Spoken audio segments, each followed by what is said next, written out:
والسلام على سید المرسلین وعلى آلہ واصحابہ اجمعین وبعد۔ اسراء و معراج یعنی رجب کے مہینے میں جیسا کہ 27 کو شب معراج لوگ مناتے ہیں، معراج کا قصہ واقعہ سناتے ہیں، تو روزانہ آپ کو ایک واقعہ آپ کو سناتا ہوں۔ ان میں سے کل آپ نے سنا حضرت ناشطہ، کیا نام ہے؟ ناشطہ، کنگھی کرنے والی، فرعون کی بیٹیوں کی خدمت کرنے والی، چوٹی ڈالنے والی، وہ فرعون کی بیٹی ہی تھی، جیسا کہ بعض روایتوں میں عربی میں آتا ہے فرعون کی بیٹی، اس کا واقعہ آپ نے سنا۔ اور اللہ کے نبی صلی اللہ علیہ وسلم نے معراج میں جب جنت کی سیر کر رہے تھے، اعلیٰ قسم کی اور مست کرنے والی عجیب و غریب خوشبو آ رہی تھی جنت کے جانب سے۔ پوچھا یہ کس جنت کی خوشبو ہے؟ تو بتائیے کہ ناشطہ اور اس کی اولاد کے جنت کی خوشبو ہے۔ تو ان کا واقعہ کل آپ نے سنا۔ آج آپ کو میں ایک اور واقعہ جنت کا حضرت بلال رضی اللہ تعالیٰ عنہ کے بارے میں آپ سنیں گے۔ اللہ کے نبی صلی اللہ علیہ وسلم جنت میں آپ جا رہے تھے، جنت کی سیر کر رہے تھے، تو ایک طرف سے پیروں کی چاپ آپ کو سنائی دی، یعنی پیروں کے چلنے کی آواز آپ کو سنائی دی۔ آپ نے پوچھا جبریل علیہ السلام سے، یہ کون ہے جن کے چپلوں کی چلنے کی چاپ سنائی دے رہی ہے؟ تو حضرت جبریل نے کہا یہ بلال مؤذن مسجد نبوی ہے، یہ بلال مؤذن ہے جس کے چپلوں کی آواز آپ سن رہے ہیں۔ نبی کریم صلی اللہ علیہ وسلم جب واپس تشریف لائے تو آپ نے فرمایا بلال تو نجات پا گیا، اور پوچھا کہ تم کون سا ایسا کام کرتے ہو جو اتنا بڑا مقام کہ میرے سے آگے تم جنت میں چلتے ہوئے میں تمہیں دیکھ رہا ہوں۔ سمعت دفن علیک بین یدی فی الجنہ، میں نے تمہارے چپلوں کی آواز چاپ کو سنا میرے آگے آگے جنت میں جاتے ہوئے۔ تو حضرت بلال رضی اللہ تعالیٰ عنہ نے نبی کریم صلی اللہ علیہ وسلم سے عرض کیا کہ یا رسول اللہ میں تو کوئی خاص کام نہیں کرتا ہوں، الا یہ کہ ایک کام ہے جو میں کرتا ہوں، ارجا عمل عندی، سب سے امید والا جو کام میں کرتا ہوں وہ یہ ہے ما احدثت الا توضأت، جب بھی میرا وضو ٹوٹتا ہے تو میں وضو بناتا ہوں، اور جب بھی میں وضو بناتا ہوں تو 2 رکعت نماز پڑھتا ہوں۔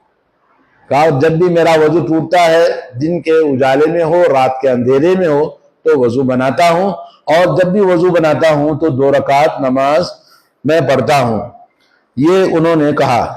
تو اللہ کے نبی صلی اللہ علیہ وسلم نے فرمایا فَذَاكَ، تو بس یہی کام ہے، فَأَلْزِمْهُ، لازم اس کام کو جاری رکھو اپنے۔ کیا؟ وضو بنانا جب بھی وضو ٹوٹے، اور وضو کے بعد میں 2 رکعت نماز پڑھنا، یہ بڑے اس کام کو جاری رکھو۔ تو حضرت بلال رضی اللہ تعالیٰ عنہ کی فضیلت اس حدیث سے، احادیث کی کتابوں میں ان کی مناقب کہتے ہیں اس کو، مناقب اور فضیلت میں یہ بیان کیا جاتا ہے۔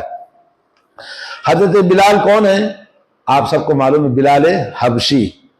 حضرت بلال مکے ہی میں پیدا ہوئے، ان کے ماں باپ مکے ہی میں تھے، وہیں جوان ہوئے۔ جب جوان ہوئے تو اللہ کے نبی صلی اللہ علیہ وسلم جب دین کی دعوت شروع ہوئی تو دعوت توحید کو قبول کرنے والوں میں ابو بکر صدیق اور بڑے لوگ، جب ان کے اسلام قبول کرنے کے بعد دشمنان مشرکین مکہ ان کے اوپر ہاتھ نہیں ڈال سکتے تھے۔ کن کے اوپر؟ ابو بکر صدیق ہے، عثمان ہے، بڑے بڑے جو صحابہ ہیں، کیونکہ وہ بڑے خاندان کے لوگ ہیں، ان کے اوپر ہاتھ ڈالنا ان کے لیے آسان نہیں تھا۔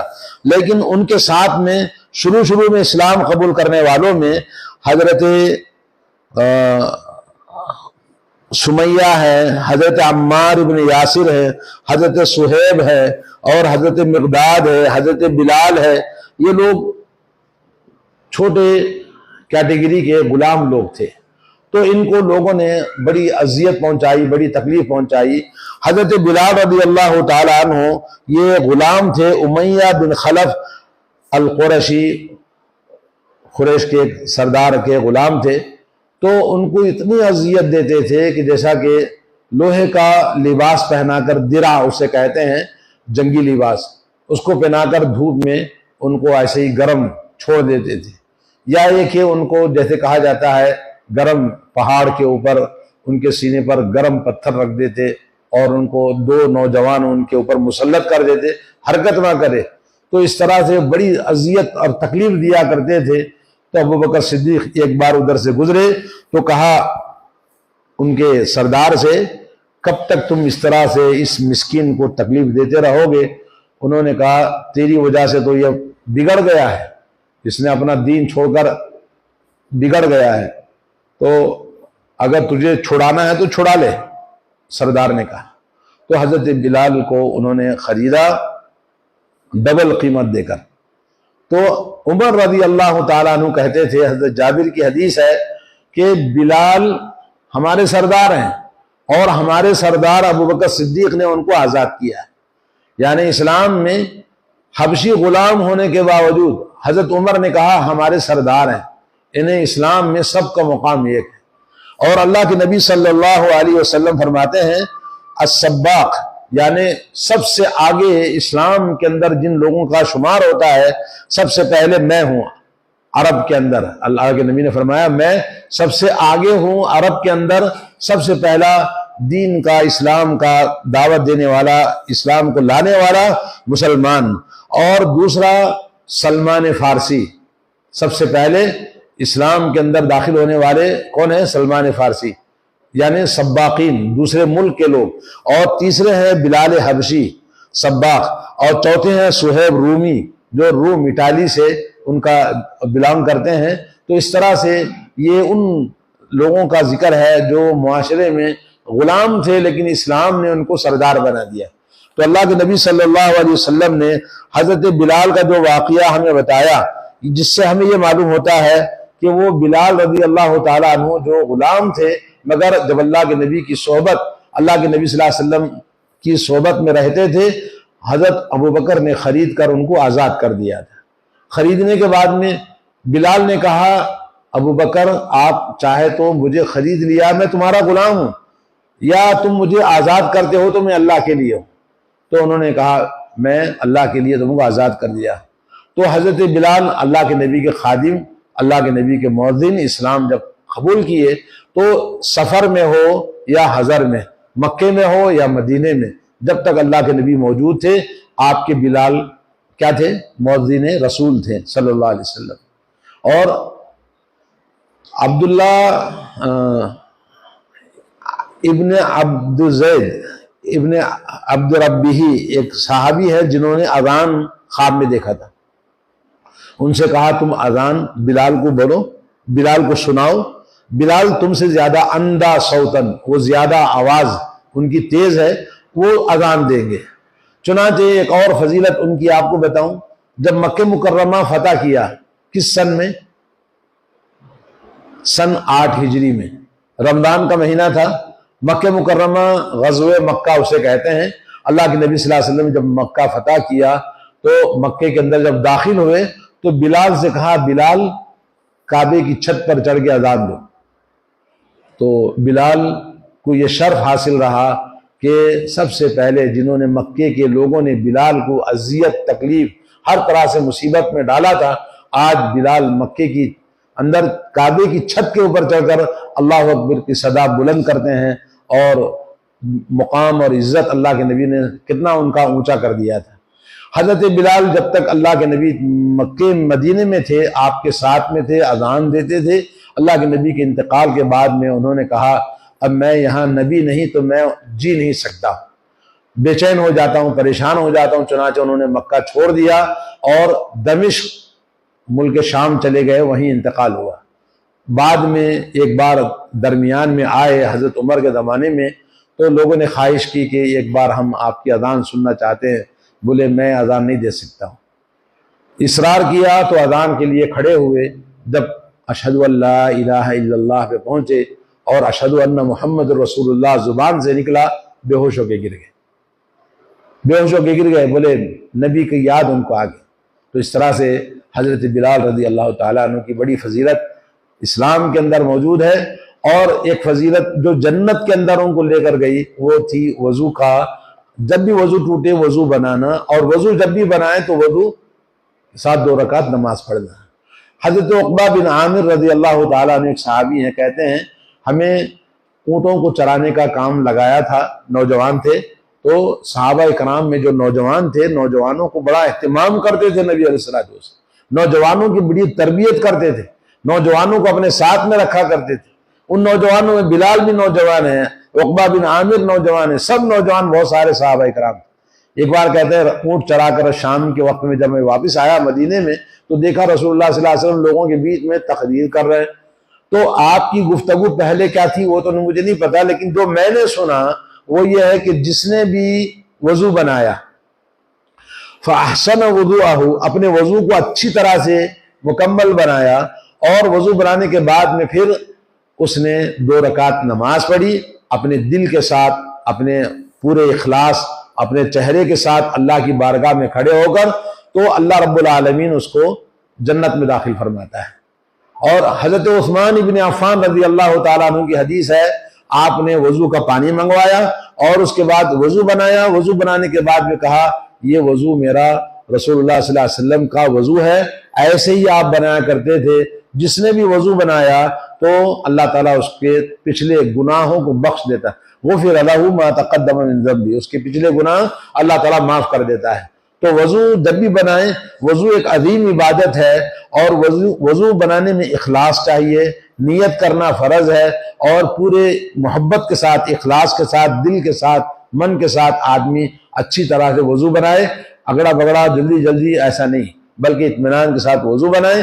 اور وضو بنانے کے بعد یہ دعا جیسا کہ آپ جانتے ہیں، اشہد ان لا الہ الا اللہ واشہد ان محمدا عبدہ ورسولہ، یہ ظاہری طہارت کے ساتھ میں روحانی طہارت، توحید کا رینیول ہوتا ہے، طہارت ظاہری اور طہارت باطنی، توحید کا اقرار کرتے ہیں کلمہ شہادت کے ذریعے۔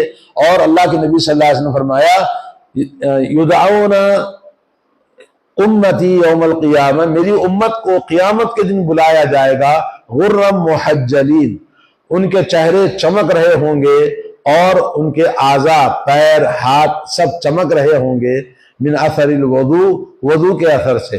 وضو ایک عظیم عبادت ہے جو دنیا میں بھی جو لوگ اہتمام کے ساتھ وضو بناتے ہیں ان کے چہرے پر اللہ کا نور ہوتا ہے، اور قیامت کے دن بھی اللہ کے نبی نے کہا میری امت کو میں پہچانوں گا وضو کے اثر سے، چہرے چمک رہے ہوں گے، نور ہوگا، روشنی ہوگی۔ اسی طرح سے اور اللہ کے نبی نے فرمایا جتنا آپ زیادہ وضو بنائیں گے اتنا زیادہ اللہ تعالیٰ زیور پہنائے گا، چمک اس کے اندر پیدا ہوگی۔ تو قیامت کے دن ان کی فضیلت وضو کی وجہ سے ہے۔ تو اس طرح نبی کریم صلی اللہ علیہ وسلم حوض کوثر پر اپنی امت کا استقبال کریں گے۔ لوگوں نے کہا کہ کیسے اپنی امت کو پہچانیں گے اتنے سارے نبیوں کی امتوں کے بیچ میں؟ تو آپ نے کہا کیا سب سفید گھوڑوں کے بیچ میں جو کالے بال والا پیشانی والا گھوڑا ہو جس کے ٹاپ کالے ہوں تو کیا وہ پہچانا نہیں جائے گا؟ بولے ہاں بالکل پہچانا جائے گا۔ بالکل اسی طرح سے میری امت کے بیچ میں، ساری امتوں کے درمیان وہ چمک رہے ہوں گے چہرے، ہاتھ اور پیر ان کے، اس سے میں پہچانوں گا کہ یہ میری امت کے لوگ ہیں۔ اور وضو کے اثر سے چمک تو پیدا ہوگی، مگر فرشتے کیا کریں گے؟ نبی کے پاس جانے سے روک دیں گے۔ تو نبی کہیں گے چھوڑو میری امت کے لوگ ہیں، تو فرشتے کہیں گے آپ کو نہیں پتا کہ انہوں نے آپ کے بعد میں کیا کیا دین کو بدل دیا تھا۔ تو اللہ کے نبی کہیں گے سحقن سحقن لمن غیر دینی لمن بدل دینی، ہٹا دو میرے نگاہوں سے ان لوگوں کو جنہوں نے میرے دین کو بدل دیا، نبی کی سنتوں کو بدل دیا، نبی کی سنتوں پر عمل نہیں کرتے، ایک اور انہوں نے اپنا دین بنایا جو نبی کی سنت نہیں ہے۔ تو اس طرح سے اللہ کے نبی صلی اللہ علیہ وسلم کی حوض کوثر پر سیرابی سے وہ لوگ محروم ہو جائیں گے جو نبی کی سنتوں کے خلاف ایک نیا دین بنا کر لوگوں کو دعوت دیتے ہیں، اس دین پر چلتے ہیں جو کہ سنت نہیں ہے، اور جو صحیح سنت ہے اس کو انکار کر دیتے ہیں۔ تو یہ فضیلت ہے وضو کی، اور یہ فضیلت ہے حضرت بلال کی۔ اللہ تبارک و تعالی ہم کو بھی نبی کی صحیح سنتوں پہ عمل کرنے کی توفیق عطا فرمائے، اور اچھی طرح وضو بنانے اور وضو کے بعد کلمہ شہادت پڑھنے اور 2 رکعت نماز پڑھنے کی ہمیں توفیق عطا فرمائے۔ تحیۃ الوضو تحیت المسجد، اس کے لیے وقت کوئی قید نہیں ہے، کسی بھی وقت پڑھ سکتے ہیں، کیونکہ یہ ذوات الاسباب یعنی سبب والی نماز ہے۔ اس کے لیے جو ممنوع اوقات ہیں، ممنوع اوقات جیسے بالکل فجر کی نماز کے بعد پڑھنا منع ہے، اسی طرح سورج نکلتے وقت میں، اور سورج جب بالکل سیدھ میں ہو پڑھنا منع ہے، اور تیسرا جب سورج ڈوب رہا ہو منع ہے، لیکن یہ کبھی بھی پڑھ سکتے ہیں۔ وصلی اللہ علی نبینا محمد وعلی آلہ وصحبہ۔ السلام علیکم ورحمۃ اللہ وبرکاتہ۔